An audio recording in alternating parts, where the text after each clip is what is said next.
effects of COVID because everybody is in a 3% mortgage and they're gonna add on. They're not selling their homes, which is making Or it keep it when they hard. buy up. We're seeing a lot of Yeah, that. they keep them, rent them, or they add on to them, but people aren't letting go. This one's a little different this 2.8% mortgage. It's like free. Yeah, this one is. So what it's Even one doing is fine, you just do this, so it doesn't stay. Our demand. Our supply, not our demand. We have tons But I mean, of look at the demand. economic engine. I mean, NVIDIA went from like 400 billion to 3 trillion in 40 months. To put it in perspective, Ford Motor Company is worth 6 billion. The one day that NVIDIA dropped when the Chinese AI company, right, they dropped 600 billion, right? I mean, Starbucks is worth 120 billion, the whole thing, right? So like an oscillation now in NVIDIA is ripples Wall Street, right? Because there's so much money here. And, you know, more and more as it's come back to work, there's a constraint geographically. You have the mountains with a bay in the middle of this thin strip of land. And you dump NVIDIA, Apple, Meta, you know, Alphabet, and just the money production here is incredible. So it's So very, it's very not like competitive. any other. It's a unique phenomenon. We've been lucky to be the #1 buyer team every year, pretty much, you know, over and over. We did 40 closed buyer transactions last year. I think 120 million or something on the buy side. Yeah. And so we're on the front lines and we see and we learn all this stuff. And I'm old and I've been in the trenches a long time, so I've learned a lot. And he's protective.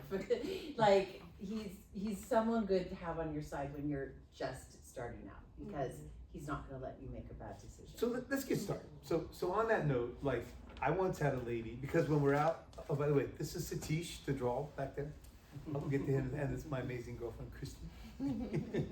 Ola, our operations manager, and Patty, who runs our buy team. Yeah. And I'm Michael. So we're paid a lot of money, realtors, for our guidance and advice and expertise, right? So like we take this very seriously. And so one time I was, you know, whenever I go out to show a house, I'll be, you know, I'll be like, hey, this kitchen is small. What do you think of that? Or I hear the road noise. You okay with that? You know, this living room is shaped. You can't really fit a TV well. Whatever it is, and it's every single house I've shown. Almost 11,000 homes to buyers. I've never seen a perfect home. Never. The $20 million stuff, none of it. And so one day I had this woman, I'm pointing out these things, and she flips her hair and goes, do you want me to buy anything? I'm like, yeah, of course, but I want you to know what you're getting.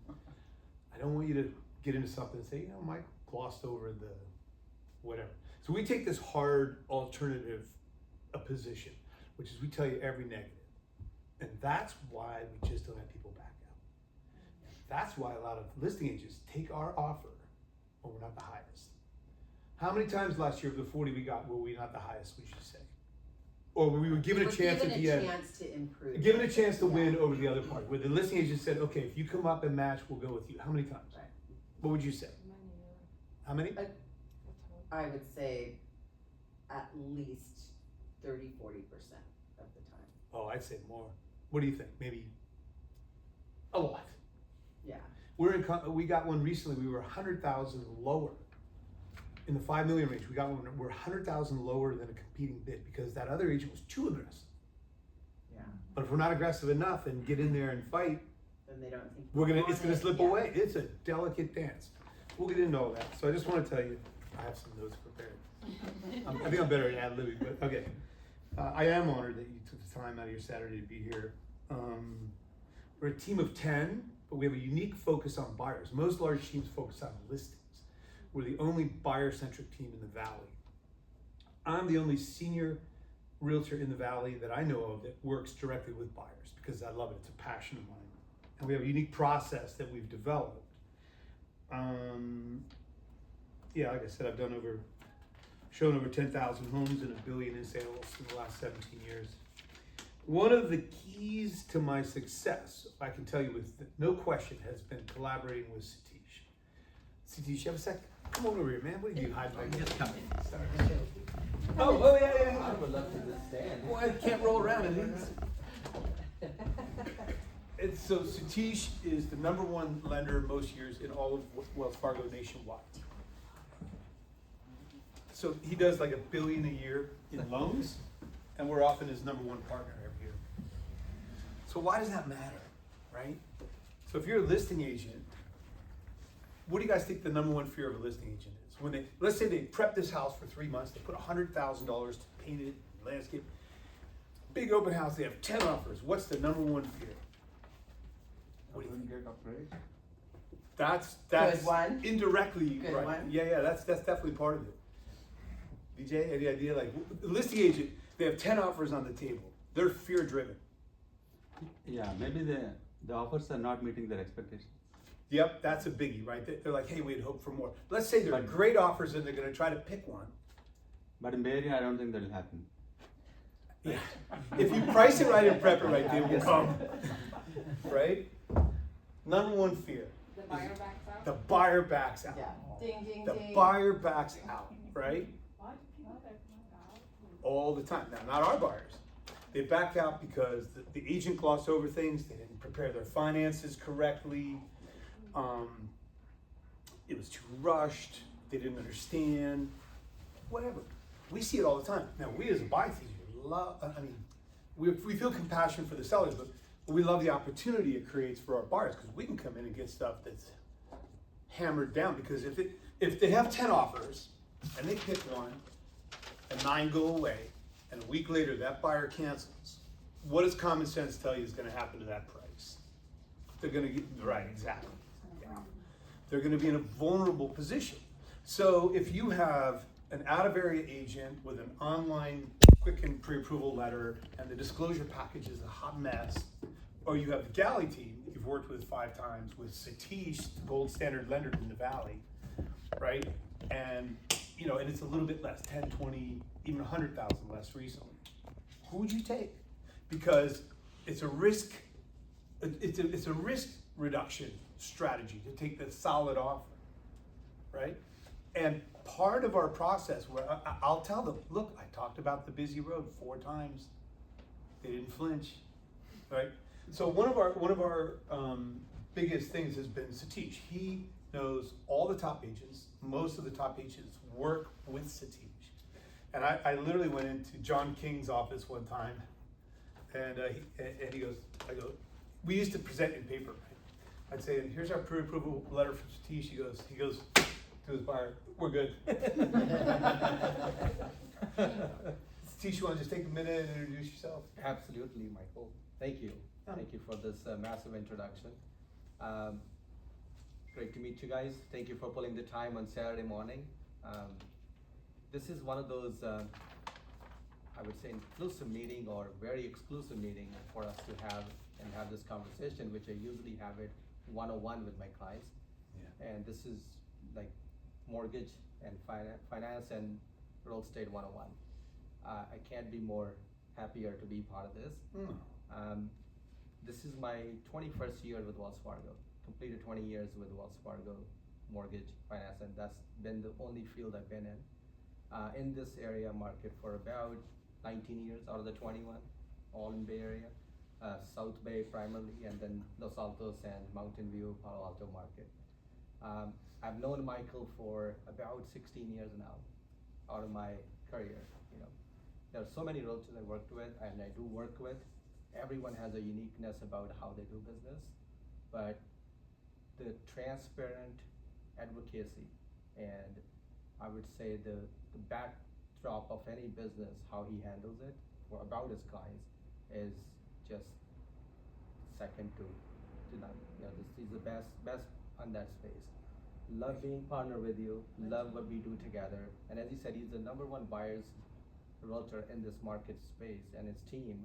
I mean, that drives me. I am the lender in operation, and collaborating with him and collaborating with the clients, how to structure a transaction the best possible way is where it leads to, right? It's not about anybody can, as he said, you can have a loan approval from any financial institute, but is that the right way to structure your financing? Is that the most meaningful way to adjust your financial career, financial future as well, in a way, right? We can close a deal, anybody can close. All the clients in Bay Area are heavily qualified, very savvy what they do. But still, there are dots and spots which you link, connect, and make it the best, right? That's on your personal finances, which we will talk more in deep. But on a macro level, when it goes out in the market, you know, Michael's client goes to any offer, they kind of almost expects that there has to be Satish's pre-approval with it. I mean, some of those realtors don't even call me. They said, Satish, we know Michael's offer, you are behind it, deal is ready. Now, It smooths the path to victory, it So- really does. that relationship So much. and that reputation drives. People say, how did you win it? Out of the 50 offers, how did Michael got it? You know, that 50 offers winning streak is how we collaborate, what we present, and our reputation speaks Yeah, for it. for right? sure. Been in the lending, I mean, I have done probably over 5 billion in production over the 20 years for the company. Where we more than 6,000 clients who became homeowners, and multiple refis, so you can name it, number of times. But every time I touch a client, as he said, he's the face of the work. This is exactly my model. I have a team of 14 people who are behind me handling everything, but I am the person who will be interacting. Side note on that, you would never know that, because you feel like you're the only person in the world. Picking up the In fact- phone at 7 a.m. on a Sunday. Oh, right, 10 p.m. on a Sunday. Yeah. In fact, the joke is, if it rings twice, I'm like, you okay? It rang twice. So responsive, like you would literally think you're his only client, but he runs this sophisticated, smooth machine so he can give that ultra high touch white glove service. It matters, it really matters. It does. I mean, the difference between a great player and a champion is that one stroke, that one final stroke. The small percentage. Which that percentage takes you from, everybody's great. I mean, we're in a valley where smartness is next level. Everybody's intelligent. But that just gets coming you up in the with, game. You know? He's gonna also talk about how to get the best rates later. We'll touch on that, we'll circle back. Yeah, of course. There are some really interesting strategies you can use that a lot of buyers don't know about. I'd like to touch on like how to not liquidate RSUs and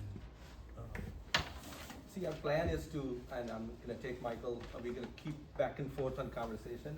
What we really want is, you know, 90% interaction from your end, asking those questions which are hitting I you hate hard people every day, dragging on. you know? And, you know, and then answer those. We also have those on our list, but it's better to hear out and then we'll collaborate, right? One of the biggest thing which Michael is like, Satish, how do we make sure our clients are absolutely prepared, like ready to go? No questions. Once the offer is in, there shouldn't be any more left and right thoughts. Should be straightforward deal. These questions are gonna run with that. That's where we're gonna go to make sure that comfort level comes to that expectation. Michael, take it away.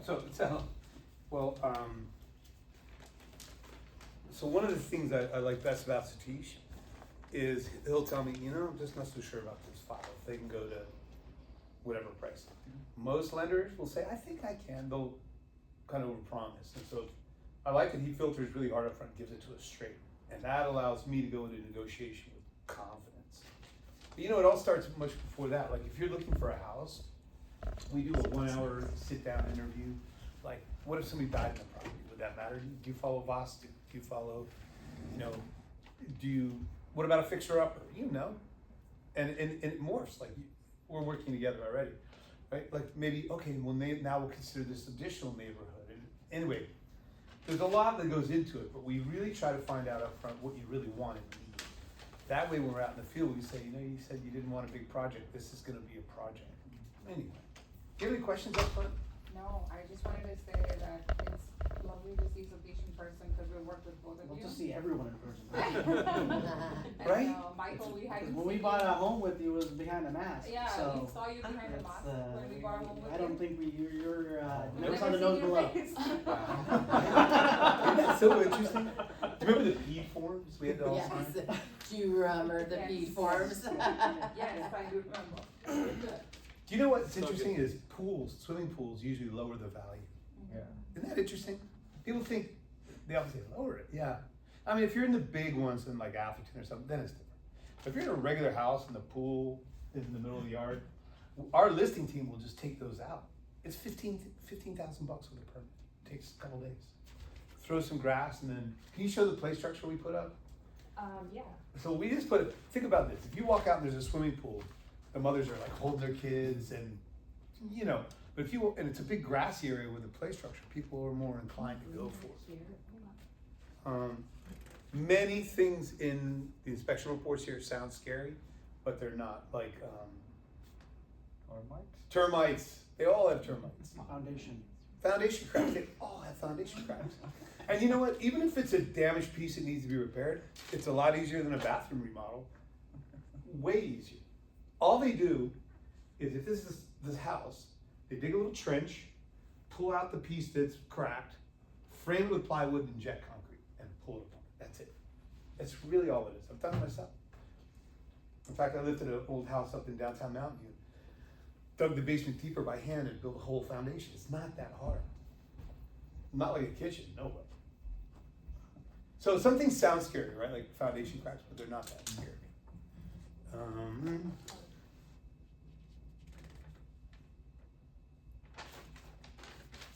Let's see. You know what the single most difficult part for us is in the process? First of all, trying to determine if it's the right house for you. Is this gonna be a good match? Are they gonna be happy here? But then the next most difficult thing is determining value. And what do most people do is they say price per square foot. And they calculate a couple others, and all the buyers pick the low ones that recently sold, the lowest ones, and all the sellers will pick all the highest ones, and they think that's where it should go, right? And the truth is usually somewhere in the middle. Another thing is calculating the velocity of the moving market. We bid on one 3-4 weeks ago on Edge, a 3-bedroom in Los Altos, priced at $4 million, $3,998. A 3-bedroom that you couldn't really add an extra bedroom on very easily on a standard lot on a standard street. Priced at $4 million. We bid $4.7 million with 80% down payment. And didn't get it. Went over $5 million. Went to 5.1 for a 3-bedroom that needed a kitchen, electrical panel, and bathrooms, needed work. So we're like, holy smokes, man, that's just crazy because it comped out at like 4 or 3. So now we're like, whoa, that's the first one out of the gate for the spring market. What is that? Is that an anomaly? It had 17 offers, or is this the new trend? So day before yesterday, sort of similar one comes on, priced at 4,250 or something. We're like, we gotta go higher. We did 5, 2 1/4, 80% down. Didn't get it. Same client, same What? client. That one went to 5, between 5.3 and 5.5, because the buyer, we know who got it. The buyer who didn't get Edge Came in got Mirror hot. Floors, came in hot. So look, the worst fear for me is getting the wrong house for somebody, something they're not going to love. And so far, I believe we have a 100% perfect track record. Closely followed that is overpaying. No one wants to overpay. I want to cry if I overpay for a movie ticket. Like, I just hate to overpay for anything. So it's a very, very difficult balance to get it, but not overpay. How do we do that? And the market can turn overnight. And so we're in that stage of our life right now. Right. Early spring market, and we're trying to calibrate ourselves with the market, and it's So there's- challenging. That's right. So we look at, oh yeah, Vijay. Why didn't you say the market will turn overnight? I mean, area for the last 10, 15 years, more or less, we're saying the prices are going up. How will, is it realistic? And what do you mean by that? Can you please, elaborate? So ask that again, for the spring market, so the market can turn quickly. Yeah, You mean why? down? Why? I mean, I don't see that realistically. Maybe I'm not aware, right? Well, Can you help explain? yeah, no, it's a great question, and there's this perception that it's impervious, but if you look at it over time, it's never a consistent even line. The biggest ones for me were 2009. That was brutal. Agreed. I mean, there were like Mountain View. This area was down 18 to 22%, but like even Willow Glen and part of that were down 50 to 60%. You know, and what at the time I actually drew physical circles on maps and studied it. If you looked at the major growth centers, Google and others at the time, and you could see that the farther out you got from that, the greater the fluctuations, right? But that's only one ingredient. People think school. Schools are going to be the only ingredient, and that's like salt in a recipe. So if you looked at the circles from the major employers, and then you factored in schools, right? Mattered. That's a pillar. Layout, believe it or not, layout. Light, how much light a house gets, number one criteria buyers want across the board, 100%. So like all these simple factors, but even within like Los Altos, which was really solid, something out on Miramonte or El Monte, these busy roads, they were going for $1 million at the time. Buyers would come in for $500K if they could pay cash, because 6 months, nobody would come into the open house. Not one person would attend. And they were vulnerable, so we try to play defense so our clients in the next fluctuation, if they need to sell, aren't vulnerable, right? So we have all the fundamentals in place. But would you say that this sort of a dip, like the Bay Area, would be one of the first markets to recover from it as well? Literally the first. Yeah. In 2009, the mortgage meltdown, the first area that turned was the Bay Area, and the first zip code that turned was downtown Mountain View. We watched it happen in real time. We were part of it. Actually, interesting story that downtown Mountain View with 7 rated schools performed better than Palo Alto or Los Altos. Isn't that fascinating? Because at the time, Google was in a growth phase. A lot of young engineers wanted to bike and walk to Google. So there are factors. But we have not seen this dip since then. So it's COVID. for a while. COVID. That's what you're asking, right? It's like how is the market continuing to go up and up and up? Is that the question, or more that it won't go down so much? At least in the next 6 to 1 year, 2 years, I don't think market will go down. That's what I'm. There are no thinking. indicators, man. If you had to ask me, I think it's going up. Like, in fact, we're just trying to. That's what we see We're by trying. the We're spring, trying to right? keep up with the growth and not overshoot it, because when it's spiking like it is, when we're in the strong updraft, it's like if you're throwing a ball to someone who's running and they're accelerating, you have to account for it. Otherwise, you're constantly behind them. It's accelerating right now. There's no doubt about to it. To that point, how does a buyer want to figure out when to get those little micro dips to at least try to buy? What do we look out for in those instances? That's a really It's good dipped question. a little bit. Yep. How does one get into the market at that point? That's a really good question. Something I've analyzed and watched, and like I work with a lot of professional investors, people who own hundreds of houses locally. I own houses, I watch this stuff every day. Timing is incredibly hard. Sort of like stock market timing. You're trying to catch every little dip, but if you fundamentally buy good value stuff and give it some time, it'll take care of itself, rather than trying to catch the little dip. But more in a personal sense, you don't buy the market. You buy an individual house. I know deals right now, $500,000 below list. I think Pepper Court is below land value, and I have a plan you can fix that. Like, in other words, there are inefficiencies in the market. We see houses that go way beyond where they really should, because an unsophisticated agent advises their client to throw money. Let's give you an example of that. We had a listing a couple years ago. Challenging location, freeway, big power lines, slope, all kinds of stuff. Needs fixing. Right? What? Needed fixing. It needed fixing. It was just, it was a tough listing, but we love this family. We shined it up. We did everything we could. We got one offer. $400,000 over list price. Agent never called us. They never did their homework. We're like, we'll consider your offer. We'll get back to you. mean, there are inefficiencies both directions, but we do see value plays. A lot of people think pre-market, off-market, that's where the action is, and it can be. You know what's hard about that? Every move on the chessboard has a plus and a minus. You know what the hardest thing for us on off-market is what to offer. We bid twice on a property recently, pre-market. Here's the point. We're crowdsourcing the value. If something's listed at $1 million and it's gonna get 12, 15, 20 offers, you know that it's gonna go, you can gauge by the number of offers, right? If it's not getting anything, the market's telling it. If it's off market, you don't have that vital component, that piece. Half of the analysis is data. Half is demand, to be honest. You could drop us into, there are 120 agents in this office, we do $2 billion a year in sales. Any agent in here, you could drop me into their negotiation right as they're about to begin to say, what's the list price, how many offers are coming in, and you could probably get in a range, right? Also, you know what we have to do? We have to talk to the listing agent. How are you gonna hear offers? One day, we were putting out 2 offers, and I called the first agent. How are you gonna hear offers?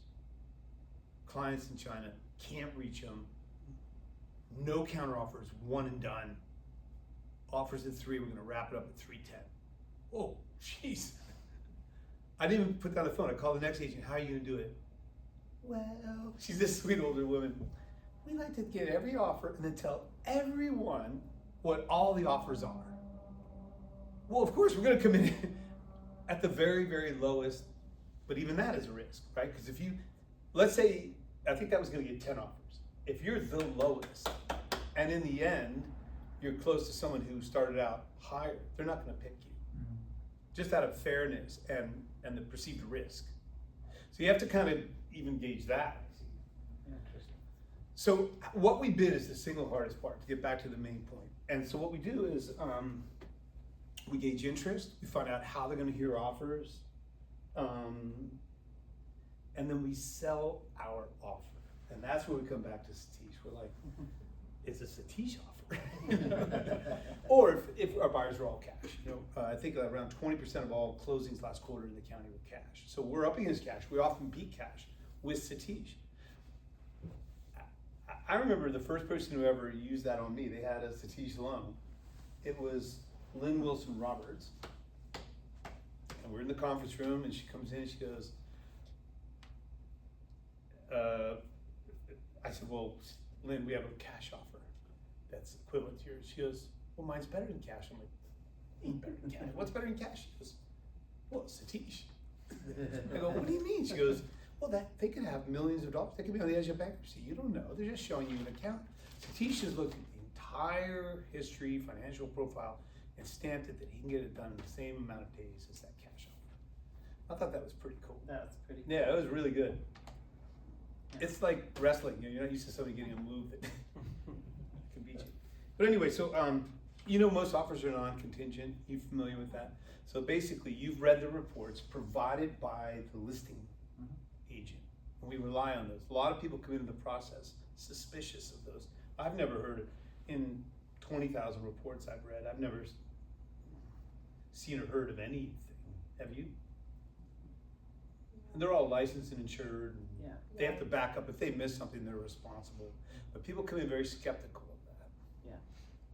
Also, if the sellers That don't, doesn't happen in other parts of the US either. What? You put an offer in on a house, then you get your own then inspector. you get your reports, then you call your own people, you get the reports, you review the reports, you have a Right. certain amount of days. Here, everything is given to you up front. And you have a week to make this decision. You have to read all your reports and make this decision very, very quickly, so. You know what the number It's one mistake buyers make with calculating offers? Anyone? Not reading the report. In determining the value, it's the price per square foot.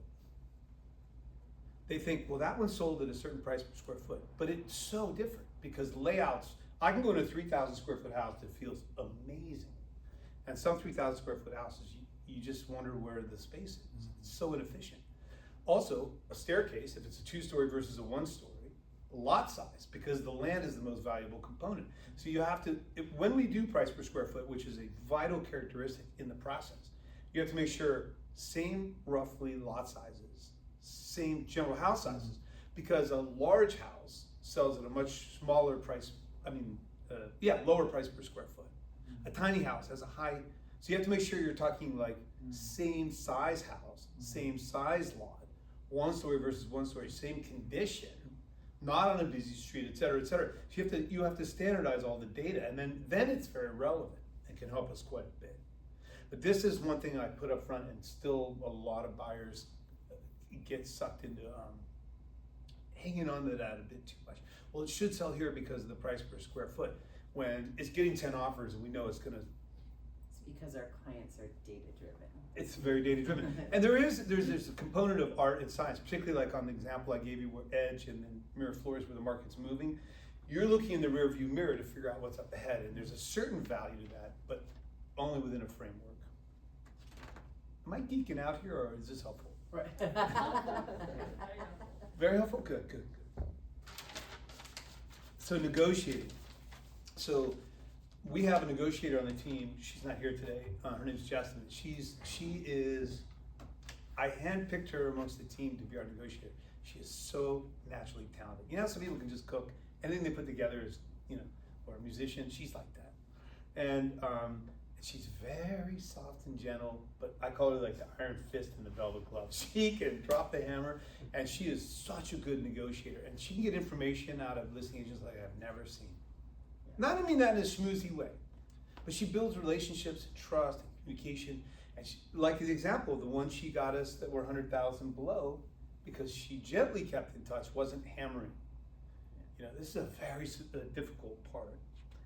But the thing that allows us to go in with utter confidence to lock down the deals is we know the process that this is a good house for the buyers. I couldn't get the passion in me to fight hard if I didn't think it was the right house for you. I just wouldn't do it. I know you walked us off the ledge a couple of times. Good. Can you share that? I think there was a house in Sunnyvale which was getting like some 10, 20 offers. It was late at night. There was a long line of people just standing to go into the house to see it. Because you could only go in one by one Yeah. during COVID. Which Yeah. is crazy. And we had Remind me never the seen- house you ended up in. You do? Can No, guess? you remind. I know. I'm sitting here racking my brain, and I had to ask. Which address? What street? It's 1084 Bennett. Yes, Willow. yes. Yeah. Yes, So I've your been sitting here neighbors- this Yes. whole time. Two Yes, neighbors, actually. yes, and you have a new baby. Yes. Yes. Sorry to announce that. And we're still here on a Saturday morning, so. Impressive. That's And you how look much so refreshed. We were, Nothing but coffee. Ivy. So there was a really long line to this Sunnyvale house, and we were first-time home buyers as well. And Michael just we went there, we were late, there was an appointment, everything was just messy, and then he was like, screw the line, let's just go in the backyard. He just took his In phone typical out. Michael way. Yeah, Flashlight out he's there, like, follow no, me, and I'm no. like, am I gonna get caught? This is wrong. It doesn't matter. He just walks around with a torch and his phone, and he's looking through everything, and he's like, no, not for you. Let's just go. Nice. And I was like, what? Wait, there's a whole line. This house is in demand. And he's like, no. Look, I'll tell you all the problems. And I don't remember what they were. But he was just like, all of these are the problems. No, Yeah. not worth it. Oh, Don't that's stand. beautiful. I Yeah. love that. I was like, okay. Yeah. At that time, we didn't see many houses with him yet. So I was like, should we trust this person? Right. That's the thing, right? You want trust above anything. Yeah. And then eventually he got us into our really And nice it house. was the homework behind everything. It was you're there beforehand, before you showing us a house, and hey, there's a dog barking over there. The so- dogs are barking. Yeah. And there's a little stream up there, just watch out. over Yeah. there. Yeah. It's just walking the neighborhood there. Sounds like our guy.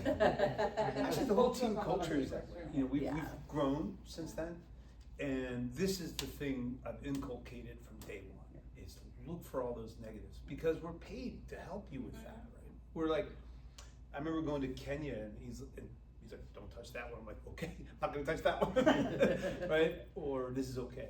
So you are so educated and brilliant in your fields, right? But we have the knowledge for this specific task. And I actually sometimes get choked up thinking what an honor it is.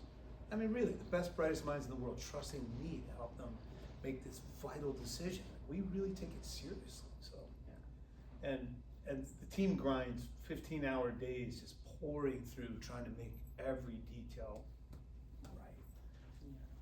right. Let's see. So I always say, like, we're not salespeople in trying to persuade anyone to buy a house. We're the extreme opposite. We are, in a sense, selling your offer to the listing agent very much. That's where the sales portion, like, we have to convince them to take your offer, often for less than somebody else, or matched, right? With competition, there's competition in this valley. You don't say.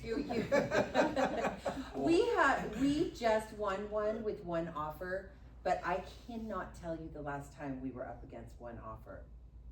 Years. Well, we should talk about that. It was listed at 2.4. The last sale was last year at 2.2, almost identical townhome. And the listing agent said the seller's gonna hold out for 2.4. And we told our clients, if you wait, you might get it for less. I don't see any data to point that this is 2.4 at all. Even with the updraft, it's probably 2.3. What do you want to do? I mean, you know, I don't see it in the data. They've been looking a lot and they loved it. And they took about an hour, they got back, they said, you know what, we just want to lock it down. We know we're probably a little ahead of the market, but for us, that's worth it. I said, okay, you're clear. They said, That we think this is a 2.3 house, maybe. And they're like, they used a colorful word, they said, Let's screw do it. Yeah. Let's go, let's buy a house today, like, we want it. And I'm like, okay, that's your choice, you know, as long as you know that that's the fact. The caveat. And they were really happy. They're like, They're so happy. So happy. But it's downtown Mountain View, and there's a We should be budget, careful and so it is a single family home, but it's in a HOA. But the prices in downtown Mountain View are very high to get a single family home on a lot. It's a big difference of a swing of your budget, right? So they saw this as an opportunity to have a single family home in downtown where it's all bougie, walk to Castro type of thing. And they're just young, hip, young family, and it worked for them, right? Also the pain of, and I was joking, I'm like, I know you like spending your weekends with me. Right. Like, or they said, like, we don't But spend they your were weekends. looking at townhomes that had people on each side, even though the popsicle sticks, like, it just worked for them. Kind of like the one that we sold that only had one offer that was over. Sometimes it clicks and it's yours and you want it, right? So sometimes there is that, but rarely are we up against one offer. Very rarely. Could you talk about some ways to get the best rates, maybe relationship discounts, et cetera? Absolutely. And I'll be right back. So, what a question. Right. See, this whole marketing thing in the media right now is about, hey, we can do 4.875, 4.5% rates, and it pops up on your feed. Somehow this whole AI models of our phones, like you talk about rates and all of a sudden you see right in front of you, right? There's somebody shows up, there's a 4.xyz rate, or there's the rate which you never heard of. Like we're talking sevens, where these fours are coming from, right? Not even a near play. But it comes with multiple different strategies, how you get to the lowest possible rate. What you see mostly online is those people never disclose is the discount points. So the rate is listed, but there's a little fine line underneath. It comes with 3.875 in points. So for a price point we deal with, you know, a $2 million loan, call it 4 points is like 80 grand, just out of pocket, just to drop the rate down. Now those media lines are primarily centralized, like mostly shows up from Midwest, where somebody buys a 200K property with a loan amount of 150 and 4 points is only, what, 6K? So it's a totally different concept. Or some people launch this 3-2-1, 2-1 buy down kind of approaches where your rate will be 3% lower for the first year, then year after will go 2% up, year after will go 1% up, then it will be the main rate. But you still pay upfront cost to even get that kind of play. those are not real. When you come to the realistic market, you get to see what's the average rate running in the market. And that is where we are right now. Luckily for last 1 week, the market is dipping really well. I think you had a question about how to track the market where it is the right time or not, or the market decline. You know, this rate curve sometimes drives that mindset of buyers. Like if the market dropped and all of a sudden you can hear 1/4 to 0.5% lower rate, you'll see more buyers pop in. So the same property listed could get 10 extra offers and the price point can hit high. When the rate goes other way around, then those 10 buyers step back and the same property doesn't get the same traction. So all of a sudden you find one home sold for X, another one is X minus something. So that's where those small dips sometimes hit, which she pointed out. But going back to, there's a base rate and there's a competitive space where we can reduce that rate. Now, every mainstream bank is gonna follow the similar mechanism of lending, which is the Fed rate, and wherever banks are trying to make sure the profitability lines, and any mainstream bank follows the same model. Where it becomes unique is the strategies banks are coming with as an affluent client portfolio or some underserved community portfolio. So we come up with some strategies where we can drop these rates significantly based on the portfolios we carry. Lucky enough, I'm part of the national, most of our policy writing teams who talk about what we need to do in the market to be aggressive. So Bay Area market is a driver of most of our affluent clientele. And affluent clientele is when you have asset portfolio where you carry $250,000 worth of assets to all the way to 50 million is the scale we have right now, where we drop rates off the base rate. Now, the sweetest thing we launched is we allow a down payment as part of the relationship. So imagine. Do you get that? That's a big That's thing. new, to do. right? That's new. Yeah. So yeah. generally, you had to leave assets post-close, and for every 250,000, you got an eighth in rate. Most banks were doing this. Right. Wells took this unique move that the down payment money can count as part of your relationship discount, really driving the rate down. Correct. So So you that. can use By that that much. money to pay the down payment. Correct. To get paid a down payment, but the larger the down payment you put down, the greater the discount in your rate. But This- that's the down payment, isn't it? So it's a Generally, you had combination. to have post-close money at the bank, and for every 250 you left at the bank, post-close, you got an eighth in rate. Now, if you just put 250 down, you get an eighth in rate. 500, you get a quarter. You know, you can get a substantial discount. It's a really unique move. I don't think I've seen it, but Yeah. it's kind of rare. It's basically bank strategy in a way. Yeah. So we are very happy doing it because client, it's almost like building a client network, right? So if you are buying a home, specifically in our market, call it 3 to 4 million as a quite average price, 2.5 to 3 or 3.5 to 4, or then 4.5 to 5, depending, like every mile radius, it changes. So in a way, the way that relationship discount works, just your down payment drops it. So most of the clients can easily manage about $500,000 to $1 million down payment. So you're in 1/4% to 0.5% already off the base rate, right? Then on top of it, what we add up is with down payment plus your brokerage account or your IRAs, not the 401k, but the IRAs. The previous 401ks held in different financial institutes.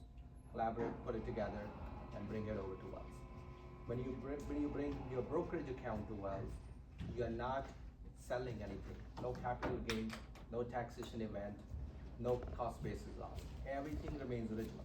You just simply change a platform from Michael's login to Satish's login. It just comes over to Wells, similar, right? So everything remains same, assets moved, and your asset value grows from million to 2.5 million, or 2.5 to 5 million, whichever number that can hit. And that adds up additional discount. Now, the sweetest thing is we have no binding as an organization to hold you accountable to keep that money with us. Of course, we'll love to keep you here at Wells, but we're not binding you.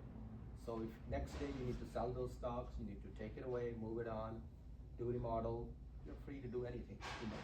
So no restrictions, which is many institutes have it. They wanted to hold you. You have to hold it. Yeah. Hold it for a certain time. Some offers like a percentage of loan amount, you have to keep it with them. Even leaving 100K locked with somebody, I personally don't feel there's a financial benefit. Even somebody can get 4% better than me, but you have to hold 200K with them, it's not worth it. Because that 200K generate enough for you in revenue to cover up that 4% rate any day. And this is the financial conversation I have one-on-one with my client's portfolio, why this is better than what you're hearing of, right? So imagine I just got somebody into a deal, the rate was 4.875, 0 points. Do you have And a lot of assets or something? so it was at 25M with the bank and 7.6 ARM with the lowest rate from yesterday. The bank does that because they can then lend multiples of that. They only have Right. like 10% reserve or something. So Right. now they can lend 250,000 or 250 million in loans from that 25. Right.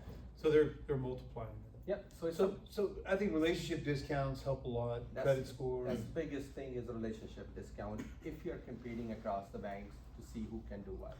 So, yep, Sorry, so there's some other things that Satish brings, and by the way, I don't want this to sound like a infomercial for Satish.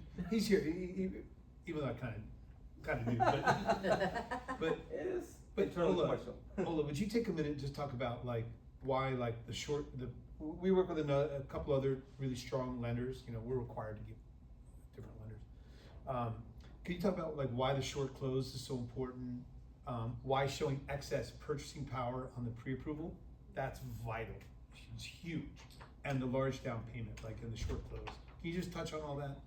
Yeah, so short closes, of course, allow us to compete with the cash offers. It's in sellers' eyes, it's perceived lesser risk because they can sell the home faster, right? They, in case like some major event happens, like COVID, you know, they can get their home off the market quicker to the next person. So for them, it's like lower risk, right? Michael, you mentioned something about bigger down payment, right? So a lot of buyers think that, for example, pre-approval, we shouldn't show extra funds or like a higher pre-approval than the offer price because they might get taken advantage of and the seller will ask for more money or anything like that, but actually that works quite the opposite. It shows the financial strength and offer being the more safe option to go with. So we oftentimes get the maxed out pre-approval letters. And we also, in addition to that, we show more proof of funds. That shows your financial strength, that shows the offer being safe, secure, and just more attractive to the seller. Yep. So if we're bidding on a $4 million house, I'd like a $5 million pre-approval. And if you're putting 20% down, very hard to compete. Very hard. We agents, if I'm calling or someone's calling me, like we have 2 hot listings. Can you put our listings up here? Just show the 2 we have. So we have 2 hot listings getting a ton of activity this week. Probably get 5 to 10 offers. When the agents call me, we're gonna say, people will say, what do you have? We say, have something at 2.5 all cash. So it's price, cash, agent. Or like down payment, you know, like the finances and the agent. Good agent, strong finances, here's the price, right? Any of the 3 of those components, we're not gonna work with it. To be honest, we'll use them as negotiating leverage. If there's some contingent out of area discount agent with 10% down, but it's a high price, perfect. We have somebody up here and we get the cash or the other strong people to come up and beat that. So we're working everybody against each other when we're negotiating on our listings, right? Well, we wanna be in a power position on the buy side. If we come in and say, look, it's Satish, you can close it in 14 days. He can do 12, but he doesn't want me to share that. He doesn't want to jam up all his files. Look at him, he just went, oh. But if we said, look, quick close, reduce your market risk, they're qualified $1 million above what they're offering. Our track record, you know, paperwork's perfect. They're gonna be like, we want you. They'll tell us. In addition, we confirm early. If I know you want something on a Sunday, the offers aren't till Wednesday, I'll let the listing agent know. We got one recently where we confirmed Sunday, checked back Monday, checked in Tuesday, yeah, we're gonna write. On the last day on offer, somebody else showed up and matched us. And she said, you know what, I'm just going with you. You didn't play any games. You didn't try to ambush at the end to keep the offer count low. Who would you, if you're a seller and somebody's confirmed and been clear for days that they want it, and somebody else shows up at the last minute, which feels safer? It's human nature to say, look, this trusted team with a solid financial picture has been very clear and consistent that they want this. So it's a whole constellation. And then, And Michael, A if I very- can add on to this, Go ahead, you first. these listings and that we are mostly a buyer oriented team, and we like Patty said earlier, 3/4 of what we do is work with buyers. But these listings give us opportunity to see the seller behavior, how they respond to offers, what mistakes other agents are making with their offers, how they present them, so that way we can be better for sure. for our buyers. Too. So we see a lot of subpar work where there's no disclosure sign being submitted, agents are not doing their due diligence in how they should be presenting the offer. So we are trying to take advantage of that and do the entire opposite and have the perfect offer presented. Or learn some good techniques. Yeah. Yep. Yeah, for sure. Yep. So, yeah, but it's interesting how sloppy a lot of the work is on buyer's agents out there. So this is a good opportunity for us to. So to see there's what's a, happening. yep, there's another thing that the contract says that the deposit has to be in within 3 days, right? So what do? We write 1 day. We say, we deposit in immediately, so there's money at risk. Which would you take if you were gonna take between 2 offers, right? You want the person who's like, I'll give you my deposit right now. It's common sense. You have any questions? How about you?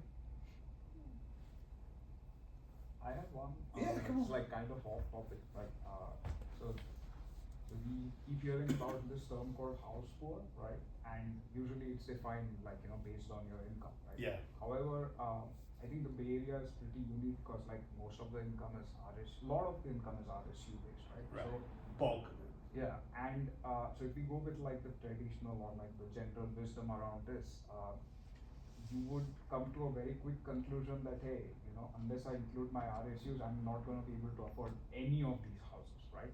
So how do we factor that in, like in a Yeah, that's a logical way? good question. That's a perfect way to put it together, right? So financially, we don't call house rich cash poor anymore. Because changes in Bay Area is so drastic, like as he was talking about NVIDIA earlier, not that I'm promoting the company name itself, but that magic happened multiple times with multiple clients in our market, right? So that house rich cash poor scenarios are no longer a conversational topic. What we go off is what you have done, and on experience level, similar scenario of clients like you who were 10 years ago at same pace where they are today, and based on your upcoming projected model, what you are anticipating, right? So RSUs going off the table for comp isn't possible. Now that is set, the bar is set. So that is only can stay similar or grow. Coming down is fortunately it's not possible, right? Now, relying on RSUs is a very bad, mindset. Like, hey, I want to be right at the edge of my RSUs and still call myself I can afford it. Is where I stop my client and say, hey, that's when I tell Michael, like, I'm not comfortable with this portfolio, right? So I will tell you your 3 buckets: conservative, comfortable, and aggressive. You stay within conservative and comfortable, you're good to go. Once you hit aggressive, that is where the risk element comes to your favor. Like, okay, can this work? Most of our buyers stay well within their purchasing power. Absolutely. Literally everybody. I mean, Right. every single buyer could buy a lot more expensive home if they wanted. And it's insanely huge what he just said. I was talking to a client this morning. That customer can buy a $12 million property today and still in a comfortable space, but they're only looking at 4. So there's no scale anymore that you are house rich, cash poor or not, you know? So to your point, What do you think about it? Yeah, like how do you feel? Like, are you banking on the quality of those RSUs? Like, you're banking on the future of the company, basically, or companies from which you hold RSUs, right? Yeah, I mean, I'm just like thinking more about if, like, how should me as a buyer incorporate that into my budget, right? So I have a thought on it, if I can share. Yeah. So let's say you had a portfolio of stocks, even S&P 500 index funds. It can fluctuate, right? If you have RSUs from 1, 2, or 3 companies, which is typical, it's a smaller basket of stocks with higher risk. So I would adjust accordingly. If I had an S&P, a mixture of stocks and bonds, and it was diversified, that has risk too. Everything has risk. Even CDs have risk if if inflation is higher than the interest rate, right? So you just have to adjust accordingly. If you have some good companies, you know, that you work for that with solid RSUs, like how many different companies would you say? 2 or 3 you have RSUs? I'm just one. Oh, one. Then it's even greater risk. Even if it's Nvidia or Alphabet or whatever, right?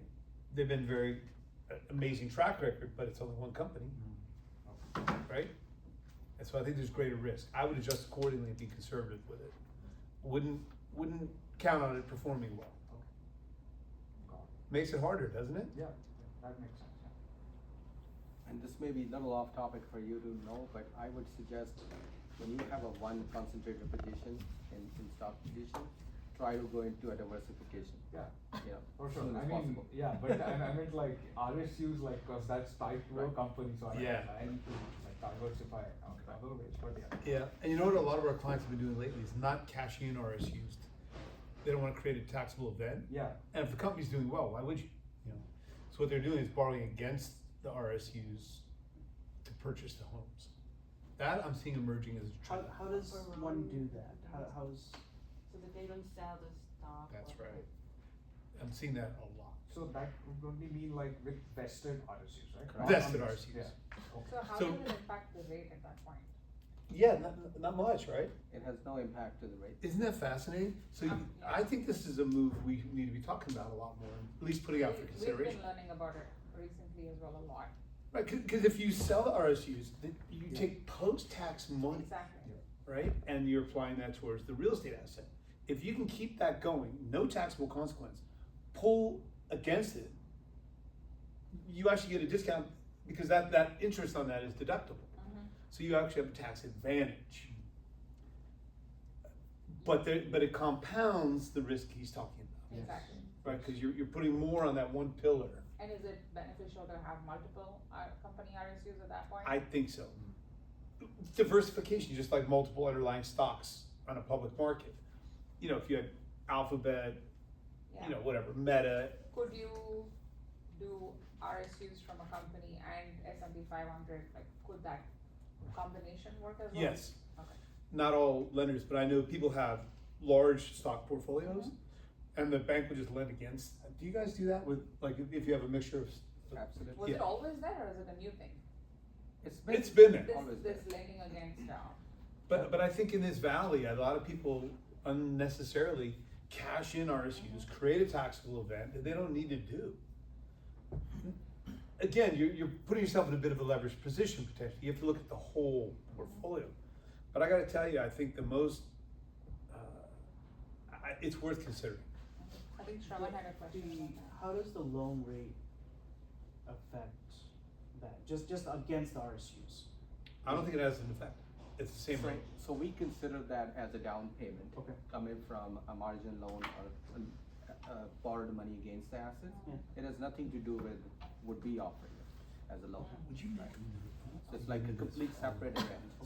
But keep in mind, you're leveraging against assets, which is another, balance you carry along with the mortgage balance.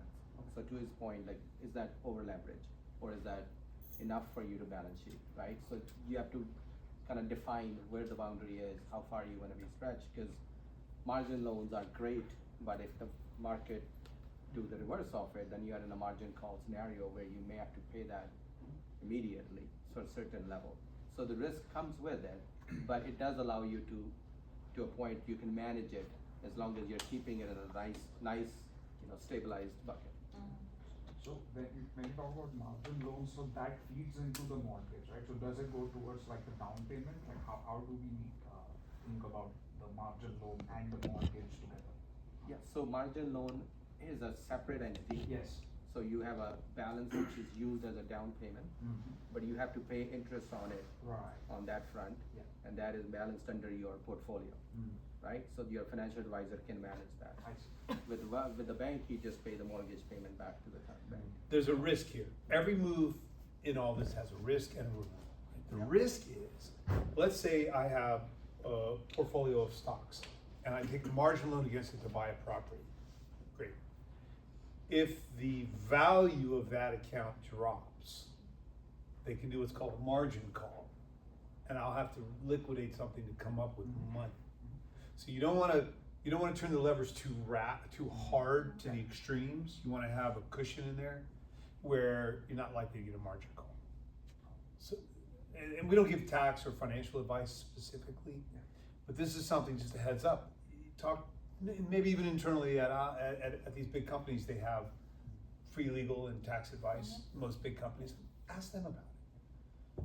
And you consult with Satish or other top lenders we can recommend that can help you with this. But to me, it's a viable strategy that can avoid a lot of tax and let your RSUs continue to grow in value. Or if you're in a locked-in window that you can't sell stocks for a time, the margin loan works pretty well. Oh yeah, yeah. I have a question. I have another question. Please. Sorry. Please go ahead. About HELOC, basically. There was a trend a few years ago where HELOC was really popular, like how now there is a trend about lending against RSUs. What is the risk? How would you assess the risk factor when it's RSUs, lending against RSUs versus just going into getting a HELOC, reinvesting it into a real estate, that process?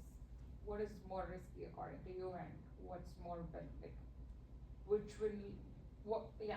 I got your question. Yeah. So we'll have two answers for it. The financial answer is when Yeah. you borrow against your real estate, Yeah. it goes against your qualification. So we have to qualify you on an income basis because that liability is a new liability added into your overall liability stake. So you have a mortgage, you have a HELOC, now you're buying another mortgage. So we look at the overall holistic, liability stake. Secondly, banks are, after 2020 COVID piece, banks are very restrictive on lending, on borrowing money against real estate in that space, in a HELOCs. We at Wells, we don't even do HELOCs. There are financial institutions who does it. There are a few coming back. But we are not even offering home equity line of credit as a product at the moment. So, but if it's there, the bigger risk in that is the interest rate on equity lines is way too high because it follows the Fed rate and margins on top. Whereas the margin loan is probably much more under press. That's the biggest risk, is the rate floats. So if rates go up, and if inflation rises with, say, tariffs, I don't want to, I'm not taking any position on anything, but let's just say something triggers inflation. They raise rates to dampen down inflation, to reduce borrowing, because they want to slow down economic activity. I think it's likely we're going to be in a rising interest rate environment, or it's possible for sure, and your HELOC monthly could go up. There used to be fixed rate HELOCs. Exactly. Yeah. They don't have that anymore? They barely have HELOCs these days, so fixed rate is a rare animal if it's out there. This was like four years ago. Now it's gone. Pre-COVID. Right before I know. pre-COVID. Yep. So the Things risk- change a lot Yeah. on that. And then it hurts your qualification to a whole new level because now you're leveraged on your current home. If you borrowed up to 80% or something, and now bank looks at you as a bigger, on a leverage play piece, so lending might not be the same way as you would expect. And it does impact your credit. When you borrow money against your real estate, you run a credit, which is not a situation with margin loan. Oh, really? Oh, yeah, makes sense. So yeah. Thank you. That's kind of the big stuff, One thing I'd say, like our team, what we do, and I hope we did for you, COVID was a bit of a weird time, but we do a lot of follow-up, like on the day you close. Let me back up for a second. Years ago, I leased a Lexus, And I was done. I leased the car, it was late at night, I'm heading out of the showroom. The guy goes, hey man, you have 10 more minutes? I'm like, sure. He goes, let me show you some cool features. And the guy took his time. Done. He didn't have to do anything. He started showing me the voice activation, which I used the daylights out of, and all these cool things I could do. I was like, wow, I'm sitting in these multi-million-dollar homes and I'm not, what could I do? So I started showing people how to turn off the gas, the electric, the water, how to change their filter, flush the water heater, and this process has really continued to grow and spiral, and now we have a whole follow-up. Patty, one of her roles is she follows up like, do you want to get estimates for blinds for your windows, or cleaners, or movers, or landscape connection? So it's this whole suite of services that we're leading the industry in the follow-up, the post-close. So it's this whole nice to meet you, let's figure out everything you want, let's go out and get the home and connect the finances. But then through that, there's this whole huge follow-up piece that we're building out that I think is really exciting. There's a lot to it. We even tell you you have new neighbors. So what and she's we talking don't about, let go of you so quickly. You're Yeah. kind of part of our family, and we Yeah. hold you, and we stay in touch with our clients, and we have our own community. Like the Galley team has a community of people that have come. we had this big ice cream social. We had Yeah. 150 people come or something. It was fun, you know. But like in their neighborhood, we had other clients by, so we introduced them. Just have some meeting Yes. in the 3 neighborhood. years later, we still get emails saying, hey, there's a new neighbor. Right. We went and said hi. by the Did way. you go Yeah, say hi? yeah. Did you go to the Super Bowl party? That day we went and. And said hi. Oh, aren't they? They're They're sweet. wonderful. Sangeeta, So and- sweet. yeah. But Well, that's kind of it. Any last question? the most important thing I think to know, and I've worked with buyers, I've been on the team for almost 7 years, but it takes time. Like, there's so, you feel like, okay, I've made the decision. I have my file ready. I've done my lender, and it's like, I want to buy a home. It's not that simple. Like, it takes Not time. ordering a and- pizza. Yeah, yeah, and we're so used to getting things so quickly now. You just do, coffee at your door, do, I want this. You can shop at Nordstrom's and pick up the bag as you drive by, but it takes work to be To do it well. buyer, to do it well. There's an amount of education that's needed. You learn every home you go to, there's something more that you're gonna learn and find out.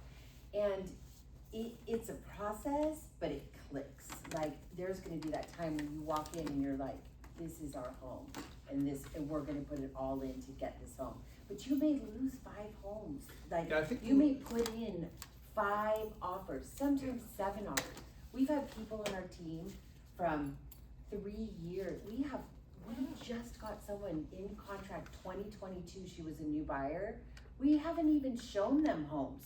They just look at homes with us, kind of, oh, we like this, we don't like this, we like this, we don't like this. And they just got into contract and they're selling Perfect their home. house. And it's a perfect house for them. So perfect. So it's a process and it takes time. It's almost like having a second job. Like, you look at homes, you go out, you look at open houses, you have appointments. So you have to have a fair amount of patience for it, so, It's a process. yeah, It's exhausting. Sometimes people have to take a break. They're like, I'm emotionally drained. yeah, They have to take mental health breaks. yeah. Seriously, I'm not kidding. It's We have that people hard. on our Have you gotten there roster yet? from, No, not. Did you have to do that? Brand Take a new. break? No, but I know my brother bought with you and he took a break. Yeah, it's common. They're like, dude, For I like need to couple like of weeks. decompress and get Yeah. off the merry-go-round. yeah. How about these tote bags, huh? Right. Patty, what are they? Amazing. We don't want our name on anything that's not the best. So these are little letter openers for men. Yeah, it was very In cool. their bag, Cool. it's in their bag, yeah. You got one? Yeah, I think they're perfect. Well, anyway, really appreciate you guys taking the time on a Any other questions? Saturday. You know what my question is for Satish? I get so many phone calls like the feds are lowering the rates, obviously not this year. But like, what does that really mean to the buyer when you hear it all over the news, the feds are lowering or hiring the rates? Like, how does that go to you and come back to us as buyers? So, as a bank, when we hear the Fed is lowering rate, You do Our it cost- sooner, right? yeah, we get to, media is never real time, it's always gonna be days behind. So you know about it You before. know, we get to know that info very real time. It's baked into your rates earlier. Correct, it does. Yeah. It does. We are pre-planners on Makes that sense. stuff, so we're always actively, working that on our side, right? Right. But the data goes out a little late in the game. Mhm. So, but what it does, to be honest, really nothing in a big way, because we look at the grand scheme of numbers. So, 1% rate change in a grand scheme of $2 million in loan changes the payment by about $1,000. That's about the place. But here's what I'll tell you: 1% rate change down brings 5 million additional buyers in the market Yeah. in the country. Hmm. That is the data stat, right? So I don't know if we are pulling our own self into the problem. Is like if the rate drops to 5, you will be competing with 25 other buyers in the same place. You know what I find in the field here is that we're much more NASDAQ sensitive than interest rate. Wouldn't you agree? Yeah. Like most people are RSUs, right? So like a sharp drop in the NASDAQ, oof, we can feel it pull back, Right. You feel. ease off, oh, like that. And when the market surges, particularly like certain company will surge, we'll get a lot of calls from Meta or whatever. Yeah. When that company's doing well. A lot I of do feel, media. I do get I do get more phone calls when the rates are publicly dropping or hiring. Correct. Oh, But yeah, for sure. I just wanna know like how to answer that with my buyers, like, that's old news, you know. Satish's way ahead of We're you. way ahead of it, but like, I just thought it's good to hear because, we have so much media in front of us, That's right. but sometimes it's not real. You shouldn't trust Facebook all the time. Or What? TikTok, only for recipes. Well, Dude, everything thanks has for a coming fine by. print, so just leave the fine print, out of the way and Nice say, to hey, meet you. real Absolutely news same is, here. bank already have it, Yeah, and then we schedule that. send them on to you, yeah, okay, That's right. good. Any Well, thanks- other questions, thoughts? I just wanted to ask for fun, just for fun. Outside of Bay Area, which else is like for investment purposes? What are I'm the markets? investing in Austin. I bought 2 nice houses down there. Okay. They've gone through a little bit of a cooling period. But if you look at the data in terms of job growth, high income job growth, rent to price ratio, because I owned multiple homes here and I had a high income from real estate, I knew I had to diversify. I took a year, I went to Seattle, found an agent, looked at homes. I went to Boise, Boulder, Raleigh Research Triangle, all the areas that have high growth, high quality of living. And in Austin, I believe that's gonna have the phenomenon you're seeing here. Ultra high income migration, they call them the Texas, leaving the Bay Area and going to Austin. You can still get a very nice price to rent ratio. Would you pull up 2404 Henry Rifle Road? This is one I bought, like, by the way, interesting side story. There were 17 offers on this house. And then the next one I bought had 97 offers. And I had never been to Austin, but I had a good agent I trusted. So the New York Times called me and did this article. Like multiple editors and writers. So this is the kind of thing you can buy it for $500 grand. 888 schools, right near the $1 billion Apple campus in the tech corridor. Nice neighborhood, and I can rent it for $3 grand. My tenants are Tesla engineers, Anyway, the New York Times, they were asking me all these questions, and the article came out, and it sounded like rich California realtor driving up prices. I was like, dude, that did not look good. But Then you they're do something saying- like this. Can you flip through the photos? Do and, not Californicate, I think they are removed. they're removed. Nah, it should be if you go to Zillow. But it's a really nice houses. I'm getting these for $500 grand. You can rent them for $3K. And I think the growth there is going to be. I think it'll double every 10 years, roughly. But you're in Texas. Just saying. Austin's kind of I hip think though. I Austin went to is- Austin. Austin's pretty. It's East Texas. Yes. But I think that's an area. Yeah. Yeah. What I want are people, a house I could move into. That's my standard. With tenants that are professional. I mean, not that. I'm not looking for the highest rent to price ratio as much as low problems. Yeah. And nice homes, can you flip through and just kind of look at some of the pictures? Arizona's booming too right now. But see, they have boom and bust cycles. I want tech, and look at all the companies that have left here for awesome. Right. Tesla, Oracle. I started buying there before those things. The data is pretty compelling. I think that's the leading market. The question is, how much would this house cost in Los Altos? Oh, goodness. 5 million, 10x. Yeah. Yeah, missing is zero. Actually, Zero. as of yesterday, probably 5.5. Right, we learned that, didn't we? So, but, I mean, I like look at this yard and everything. It's just a nice house in a nice neighborhood with great schools near all the major employers. And if you look at the amount of VC money going in there and startups and, you know, all kinds of stuff, I think it's planting seeds is going to grow into a really big thing like this valley eventually. You said you started buying there before all of this tech move happened. How did you know that you had to invest there? Well, because I had to figure it out, so I just started researching where's the high income, 6-figure plus job growth, low crime rates, high standard of living. It was ranked best place to live in the United States 3 years in a row when I started buying by U.S. News and World Report. So high quality of living, job growth, price to rent ratio, all that stuff. Did Tech, you do this after COVID? During, right when it started. yeah. Anyway, that's one market that I'm a big It's good, fan of. it's good, and if you want, I've got a number for you. We have some good agents. I'll down hook there. you up if this Okay. is a decision you wanna go, just call me. Well, it's nice to see you all and Yeah. meet you. We had half of our people kind of didn't get up for us today. We had 18 confirmed, but we're really happy you guys came. Please take a bagel for the road. No. Thank you. Or Ola Thanks for and I coming will by, be guys. sitting in our I saw hotel you bed walking tonight. across here. Like, that works. Yeah. Yeah. Well, Michael, this is amazing Oh, how you geez, put together. You know, it's You have all your questions answered? Okay. anything pending. I gotta just say something about Michael, you know. Oh, no. No, he's read already. No, you know, you gotta listen to this, you know, this gentleman and a team speaks about it, you know. You can't have people on your team who who are not aligned with your mindset, with your model, with your strategy. So whatever I'm saying about Michael is the same thing for our his entire team. I get too much credit, by the way. The team does everything. Actually, well, there's someone else should get more credit than even you and everybody from the team back there. But what I want to say is, you know, when I work with clients referred from Michael and they come to me, you know, I don't have to talk about me at all.